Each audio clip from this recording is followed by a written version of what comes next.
فرزند زہرا یہ حالات برے ہیں.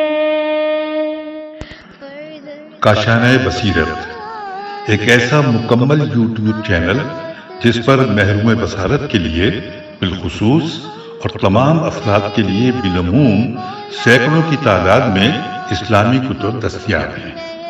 لہذا گزارش ہے کہ آپ اپنی ذمہ داری نبھاتے ہوئے کاشانۂ بصیرت کو سبسکرائب کرنے کے ساتھ ساتھ بیل آئیکن کو پریس کیجیے تاکہ آپ علم کے حصول کے ساتھ ساتھ مذہب اہل بیت کی اشاعت میں بھی اہم کردار ادا کرتے رہیں.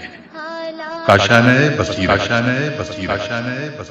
فرزند زہرا یہ حالات برے ہیں. بسم اللہ الرحمن الرحیم. حکمت 20. آئیے کاشانۂ بصیرت کے یوٹیوب چینل پر ہم مل کر پڑھتے ہیں مولا علی علیہ السلام کے کلام میں سے حکمت 20 جو ہم پڑھ رہے ہیں، جس کتاب کا نام یہ ہے کہ کلام امیر المومنین علی علیہ السلام شرح نہج البلاغہ، تالیف آیت اللہ العظمی ناصر مکارم شیرازی، ترجمہ زیر نگرانی مولانا سید شہنشاہ حسین نقوی. آئیے اس سے پہلے کہ ہم شرح و تفسیر مل کر پڑھیں، جان لیتے ہیں کہ مولا کے کلام میں کے جو الفاظ ہیں خاص جو کہ عربی میں ہیں. آئیے پہلے وہ مل کر پڑھتے ہیں.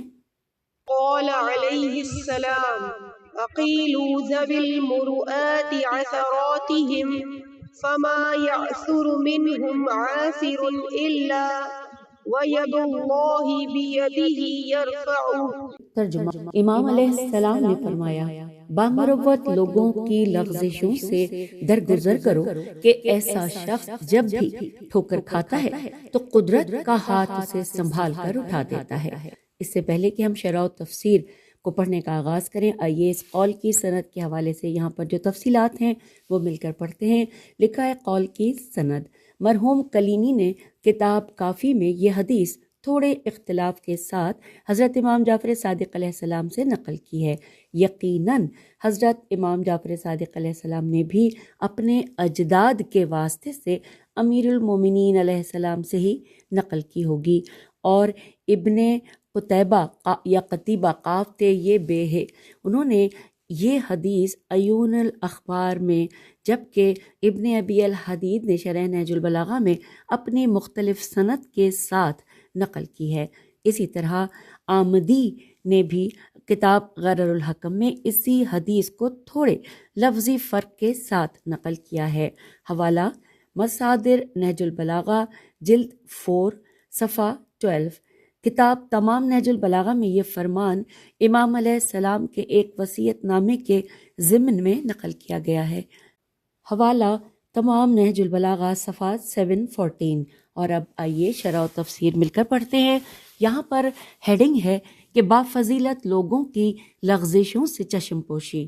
تفصیلات اس کی کچھ یوں ہیں کہ امام علیہ السلام نے اس حکمت آمیز قول میں ان لغزشوں کی طرف توجہ دلائی ہے جو برجستہ و با کرامات شخصیات سے سرزد ہو جاتی ہیں، اور امام علیہ السلام نے سب کو تاکید کی ہے کہ ان سے چشم پوشی کی جائے.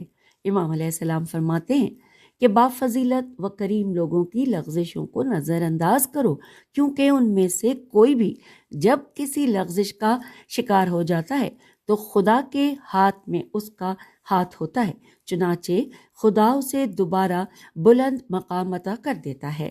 اب یہاں پر تفصیلات مزید کچھ یوں ہیں کہ عقیلو کا معدہ اقالت ہے، جس کے معنی ہے خرید و فروخت کا کوئی معاملہ ختم کر دینا، جبکہ خریدار اس معاملے سے پشیمان ہو رہا ہو.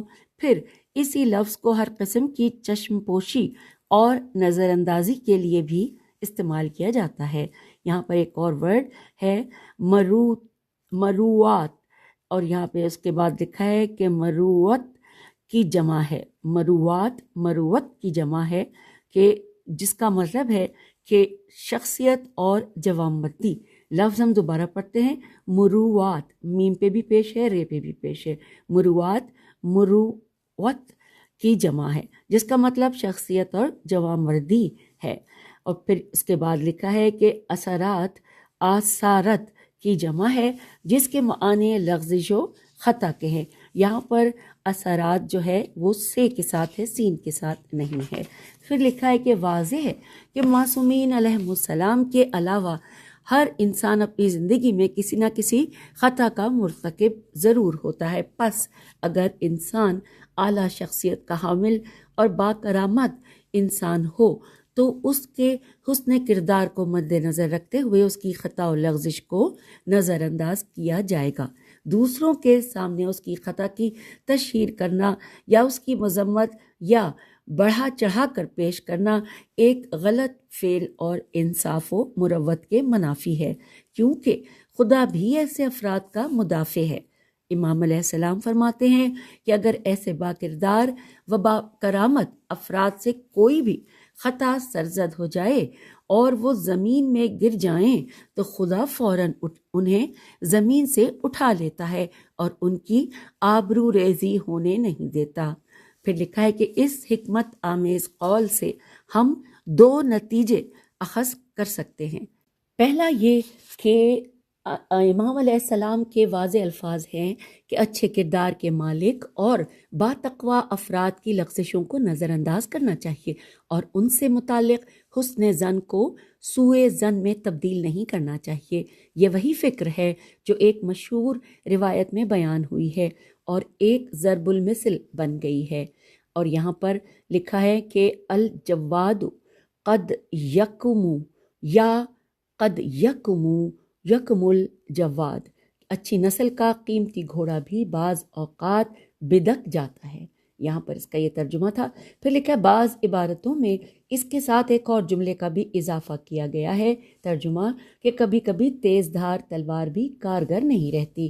لکھا ہے آخری 2 لائنوں میں کہ اسی طرح ہم اس فرمان سے یہ بھی سمجھ سکتے ہیں کہ اگر ہم تقوی و کرامات کو اپنی زندگی کا شیوا بنا لیں تو خدا ہمیں خطاؤں کے ارتکاب کے بعد بھی تنہا نہیں چھوڑتا، بلکہ ہمارا ہاتھ پکڑ کر زمین سے اٹھا لیتا ہے اور ہماری آبرو کی حفاظت کرتا ہے۔ سبحان اللہ، اللہم صلی علی محمد و آل محمد وعجل فرج۔